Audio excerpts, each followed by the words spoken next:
नमस्कार। हमारे YouTube channel व्योम के पार में आपका स्वागत है। अगर आपने चैनल को सब्सक्राइब नहीं किया है तो उसे सब्सक्राइब कर लीजिए।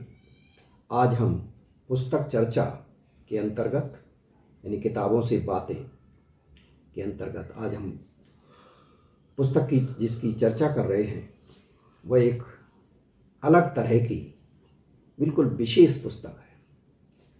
पुस्तक है हाइकू रामायण। हाइकू कविता में रामायण ये पहली पुस्तक है और इस पुस्तक को लिखने वाले हैं बहुत ही श्रेष्ठ हाइकूकार रहे राधेश्याम जी।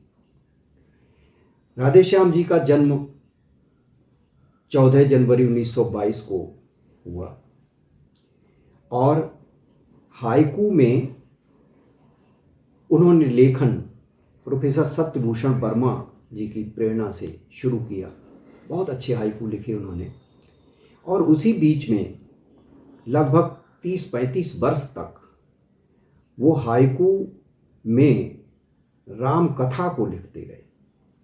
उनके जीवन काल में ये प्रकाशित नहीं हो पाई, लेकिन उनके पुत्र रमाकांत जो रुड़की में रहते हैं उन्होंने इसको प्रकाशित कराया। क्योंकि राधेश्याम जी का निधन 18 अप्रैल 2015 को हो गया तो उन्हें हम विनम्र श्रद्धांजलि भी देते हैं और ये पुस्तक उन्हें हमेशा हमेशा अमर रखेगी। वो इस पुस्तक के सहारे, हाइकू के सहारे इस लोक में रहेंगे, यहीं रहेंगे। राम कथा पर इतना लिखा गया है, फिर भी कुछ ऐसा रह जाता है कि ऐसा लगता है कि अभी तो और भी लिखा जा सकता है। क्योंकि राम कथा समय के अनुसार सदियों सदियों पुरानी और सदियों सदियों चलती आ रही है, सदियों से चलती आ रही है। उसमें न जाने कितनी भाषाओं में, कितनी विधाओं में, कितने विद्वानों ने और दुनिया के तमाम देशों में राम कथा पर लिखा गया है। इसमें एक श्याम सुंदर दास जी का मुझे एक दोहा याद आ रहा है। उन्होंने लिखा है तुलसी की रामचरितमानस के संबंध में लिखा है, लेकिन वो सभी पर लागू हो सकता है कि गीत तुलसी ने लिखे, आरती जबकि उतारी, राम का तो नाम है, गाथा कहानी है हमारी। यानी उसमें सबको अपनी अपनी गाथा कहानी मिल जाती है। लोक जीवन में राम कथा का बड़ा महत्व है। लोक में शायद ही कोई ऐसे गीत होंगे, कोई ऐसा क्षेत्र होगा जहाँ के ऐसे गीत होंगे जहाँ राम कथा ना हो। और उन राम कथाओं में राजा राम से लेकर के घर के व्यक्ति तक को वर्णित किया गया। घर बच्चे भी के रूप में भी राम हैं, कृषक के रूप में भी राम है, कहीं हल जोतते हुए राम है, कहीं और कार्य करते हुए राम है, कहीं तो तरह तरह से उसको चित्रित किया है लोक जीवन में। राम कथा पर जो ग्रंथ लिखे जाते रहे, लगभग 150 से अधिक राम कथा की ग्रंथ यानी रामायण जिनको कह सकते हैं, उनमें कुछ प्रमुख हैं। प्राकृत में बिमल सूरी का पौमचर्य जो 4वीं-5वीं शताब्दी में आया और 4वीं शताब्दी में ही, 4वीं शती के ईसा पूर्व में ही संस्कृत में वाल्मीकि रामायण भी आई। संस्कृत में इसी के आसपास अध्यात्म रामायण आई। 5वीं शती में सेतुबंध महाराष्ट्री प्राकृत में प्रवर सेन द्वारा लिखा हुआ ये आया। वासुदेव हिंडी की रामायण आई। तिब्बती रामायण आई 8वीं शताब्दी में। कंब रामायण आई तमिल में, कंबन की लिखी हुई 8वीं शती में। आचार्य गुणभद्र ने के उत्तर पुराण लिखा 9वीं शताब्दी में। खोतानी रामायण आई 9वीं शती में। 10वीं शताब्दी में द्रविड़ रामायण लिखी गई। हरिभद्र सूर्य की रामायण उपयस्पद 11वीं शती में कन्नड़ में नामचंद ने पंप रामायण लिखी। कंबन ने तमिल में कंबन रामायण लिखी। बुद्धराज ने तेलुगु में रंगनाथ रामायण लिखी। कृत्यवासी रामायण कृत्तिवास ओझा ने 14वीं शताब्दी में लिखी, और 16वीं शताब्दी का जो गोस्वामी तुलसीदास का रामचरितमानस है वो तो जन जन तक पहुंचा ही है। 1911 में अवधि में बाबा रघुनाथ दास ने विश्राम सागर लिखा, चंपू रामायण भोजराज, इस तरह से बहुत सारी रामायणें लिखी गई और विदेशों में भी बहुत सारा राम कथा पर काम हुआ। तमाम विधाओं में काम हुआ, दोहों में, चौपाई में, बरवय में, केशवदास की रामचंद्रिका में उन्होंने बहुत सारे छंदों का प्रयोग किया। रीत काल में, भक्ति काल में तो राम काव्य परंपरा का एक अलग ही बिंदु है, एक अलग ही तरह की पुस्तकें लिखी गई और तमाम पुस्तकें लिखी गई। ये इतनी विधाओं में राम कथा पर लिखा गया। लेकिन अब आते हैं हाइकू पर। हाइकू में रामायण ये एक बिल्कुल नया आप इसको कह सकते हैं। हाइकू जापानी से आई हुई कविता है। ये 17 अक्षर में लिखी जाती है, 3 पंक्तियों में। और हाइकू यानी हिंदी में हाइकू की यही एक उसकी यही उसका आकार है, यही प्रकार है कि 17 अक्षर में 3 पंक्तियों में लिखी जाती है और पंक्तियां स्वतंत्र होनी चाहिए। और शर्त यह है कि हाइकू में कविता हो, उसमें तुकांत का कोई अनिवार्यता नहीं है। अगर अनायास तुकांत आ जाता है तो कोई बात नहीं, लेकिन ऐसा नहीं कि शब्द के लिए ढूंढ करके तुकांत ही रखा जाए, तुकांत की आवश्यकता नहीं है। तो हाइकू एक कविता है, छंद नहीं है, पहली बात। लेकिन इसमें हाइकू रामायण में राधे श्याम जी ने हाइकू को छंद के रूप में प्रयोग किया, ये एक अलग से बात है।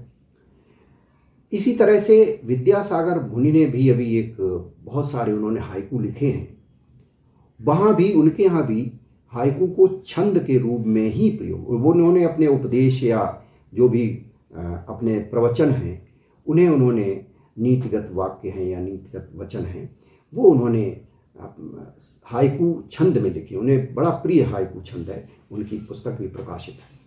तो आज हम इसी पर बात करेंगे, इसी पर बात हम कर रहे हैं।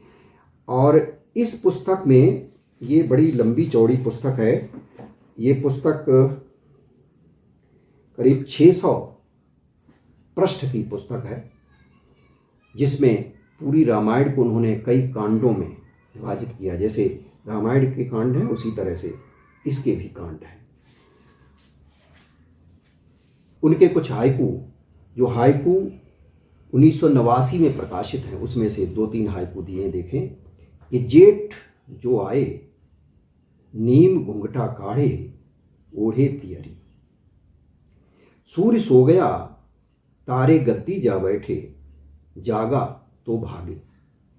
एक और हाइकू है कि लुका सूरज, कोहेलिका गुहा में, शीत भय से, मलय मौन, मेघ खेले फगवा, रीता बसंत।